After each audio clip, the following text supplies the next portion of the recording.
রাজ্যে কি আমি বলতে পারবো? আমি বলতে পারবো না। তাহলে আমি সৌভাগ্যবান, এমন একটা রাজ্যে জন্মগ্রহণ করেছি যে রাজ্যে আমাকে বলতে দিচ্ছে।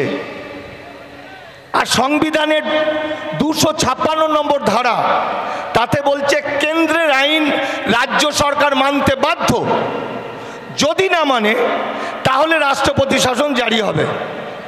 তাহলে পশ্চিমবঙ্গ সরকার মানছে না কেন?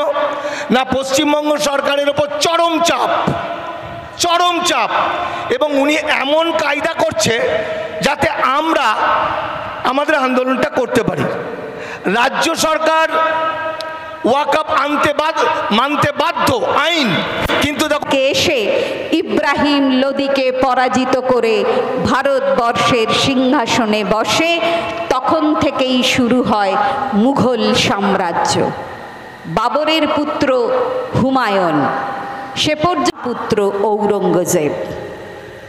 ঔরঙ্গজেব, যিনি কিন্তু রাজার মতো রাজা হয়ে বাঁচেননি, তিনি কিন্তু দরিদ্রভাবেই বেঁচেছেন। তিনি তার টুপি সেলাই করে নিজের খাদ্যাভ্যাস, নিজের খাবার তিনি খেতেন, কিনে আনতেন। তিনি কিন্তু একজন ধর্মপ্রাণ মানুষ। কিন্তু তিনি প্রথম এসেই যে জিজিয়া কর, অর্থাৎ হিন্দুদের জন্য যে তীর্থকর, সেই তীর্থকরটি তুলে দিয়ে হিন্দুদের বিদ্বেষী হলেন। আর কি করলেন? তিনি বিভিন্ন মন্দির ধ্বংস করলেন, এবং মন্দির থেকে কেন ধ্বংস করলেন সেটা বুঝতে হবে। মন্দির ভারতবর্ষে ধ্বংস করেছে আলাউদ্দিন খিলজি, সুলতান মাহমুদ, কারণ মন্দিরেই ছিল অসংখ্য ধনরত্ন, বিপুল ধনসম্পদ। সেই ধনসম্পদ লুণ্ঠন করে নিয়ে গেছে তারা। আর ঔরঙ্গজেব কেন মন্দির ভেঙেছিলেন? মন্দিরের মধ্যে সম্পদ ছিল। দাক্ষিণাত্যে তখন মারাঠারা শিবাজি, ক্রমাগত তার সাথে যুদ্ধ হচ্ছে। 25 বছর দাক্ষিণাত্যে কাটাতে হয়েছিল ঔরঙ্গজেবকে, এবং তার জন্য তার সম্পদের দরকার। সেই জন্যই কিন্তু তিনি হিন্দু মন্দির ভেঙে সেখান থেকে সম্পদ নিয়ে তিনি তার সৈন্যদের রসদের ব্যবস্থা করেছিলেন। বর্তমান তারপরে আমরা জানি সুলতানি পিরিয়ড শেষ হয়ে যাবার পর ওলন্দাজরা আসে, পর্তুগিজরা আসে বণিকের বেশে, ফরাসিরা আসে, দিনেমার আসে, ব্রিটিশ শাসন হয় 200 বছর। সেখানে হিন্দু, মুসলিম, শিখ, জৈন, বৌদ্ধ যারাই ছিলেন তারা কিন্তু একসাথে মিলে এই ভারতবর্ষ স্বাধীন করেছিলেন। তারপর আমাদের দেশ 1947 সালের 15ই আগস্ট স্বাধীনতা লাভ করে। ভারতবর্ষের শাসক হিসাবে এলেন জওহরলাল নেহেরু, তারপরে এলেন মতিলাল নেহেরু, তারপরে এলেন ইন্দিরা গান্ধী। আমরা মোরারজি দেশাইকে দেখেছি, বিশ্বনাথ প্রতাপ সিংকে দেখেছি, আমরা আরও পিভি নরসিমহা রাওকে দেখেছি, এমনকি আমরা অটল বিহারী বাজপেয়ীকেও দেখেছি আমাদের প্রধানমন্ত্রী হিসাবে আমাদের দেশকে শাসন করতে।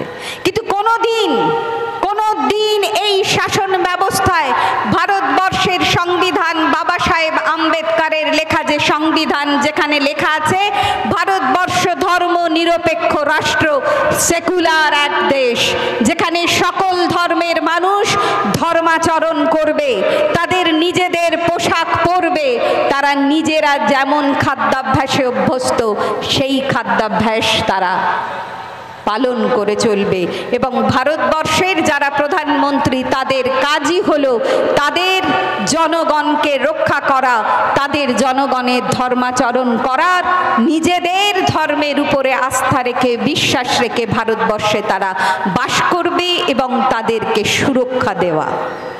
কিন্তু এই যে ভারতবর্ষে যারা নির্বাচিত, আগে দেখেছেন যাদের কথা আমি বলেছি, যে সমস্ত শাসক এসেছে, আলেকজান্ডার থেকে শুরু করে চন্দ্রগুপ্ত মৌর্য, বিন্দু কিশক থেকে আরম্ভ করে, অশোক থেকে আরম্ভ করে, মোহাম্মদ ঘোরি থেকে, ইব্রাহিম লোদি থেকে, সিরাজদৌল্লা থেকে এবং মোহাম্মদ, যারা এসেছেন আমাদের দেশে, তারা কিন্তু ক্ষমতার বলে সিংহাসনে ছিলেন। আর আমরা যারা স্বাধীনতার পরে 1947 সালে যারা ভারতবর্ষের শাসন ব্যবস্থায় এসেছেন, তারা কিন্তু মানুষের দ্বারা নির্বাচিত শাসক হয়েছেন এবং ভারতবর্ষের সংবিধানের মাধ্যমে ভারতবর্ষকে শাসন করবেন, এই শপথ নিয়ে কিন্তু তারা ক্ষমতায় এসেছেন। কিন্তু ভারতবর্ষে 2014 সালে যারা শাসক ক্ষমতায় এলেন, তারা ধর্মে ধর্মে বিভেদ লাগানোর চেষ্টা করেছে। আমরা দেখেছি এক ধর্মের মানুষের মনে হিংসার বীজ ছড়িয়ে দিয়েছে। আমরা দেখেছি ইতিপূর্বে মমতা বন্দ্যোপাধ্যায়কে এনআরসি নিয়ে যখন বিল এসেছিল, আমরা যারা পার্লামেন্টে ছিলাম, লোকসভা এবং রাজ্যসভা, আমরা লাল বোতাম চেপে সেই এনআরসি বিলের বিরোধিতা করেছিলাম। আমরা বলেছিলাম মানি না, মুসলিম সম্প্রদায় সংখ্যালঘু মানুষকে যে ভয় দেখানোর চেষ্টা করছে ভারতীয় জনতা পার্টি, যাদেরকে এই দেশ থেকে তাড়িয়ে দেওয়ার চেষ্টা করছে, নাগরিকত্ব কেড়ে নেওয়ার চেষ্টা করছে, আমার নেত্রী, আপনার নেত্রী মমতা বন্দ্যোপাধ্যায় তাদের অধিকারকে সুরক্ষিত করেছে। এবং আপনারা দেখেছেন ভোট আসলেই শুধুমাত্র ভারতীয় জনতা পার্টি এনআরসি এর কথা বলে, কিন্তু ভারতবর্ষের কোনো প্রান্তে এনআরসি বা সিএ তারা চালু করতে পারেনি এবং আগামী দিনেও তারা চালু করতে পারবে না। শুধু মানুষের মধ্যে ভয় ধরাবে ভোট আসলে। আবারও এসেছে ওয়াকফ বিল, কিন্তু কজন জানেন আপনারা বলুন তো ওয়াকফ বিলের ক্ষতিকারক দিক কোনটি? ওয়াকফ বিলের ক্ষতিকারক দিক হলো, এই বিলে বলা হয়েছে যে একটা ওয়েবসাইট ডেটাবেস তৈরি